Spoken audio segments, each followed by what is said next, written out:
好，大家好，今日我哋同大家點講一個問題，就係到底呢個世界嘅組織對全世界嘅文化歷史造成咗點樣嘅呢種謊言嘅呢種影響？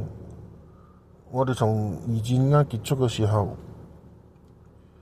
蘇聯攻入呢個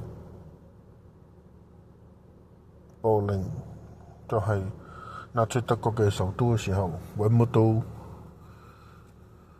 呢個希特勒嘅佢嘅呢個屍體，但係從情報界嚟講，無論係前蘇聯嘅KGB或者係美國嘅中央情報局，實際上都有關於希特勒嘅墓地嘅報告，但係為乜事全世界要壓落嚟，變成欺騙全世界嚟講？早喺二戰結束之前，希特勒已經死咗。前段時間，阿根廷總統解密了一批二戰時候嘅納粹嘅文件，證實了希特勒不單冇喺二戰死亡，並且仲喺阿根廷生活咗好耐，自然老死。所以呢個問題我哋要睇到底呢個世界組織所扮演嘅係咩角色？所以川普為乜事要離開聯合國教科文組織？就因為呢個組織講嘅假話大話太多啦，所以我哋更加要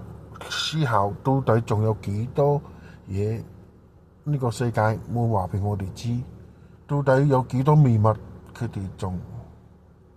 係啲收埋，所以我哋要睇見世界上有好多嘅大事，實際上係有答案嘅，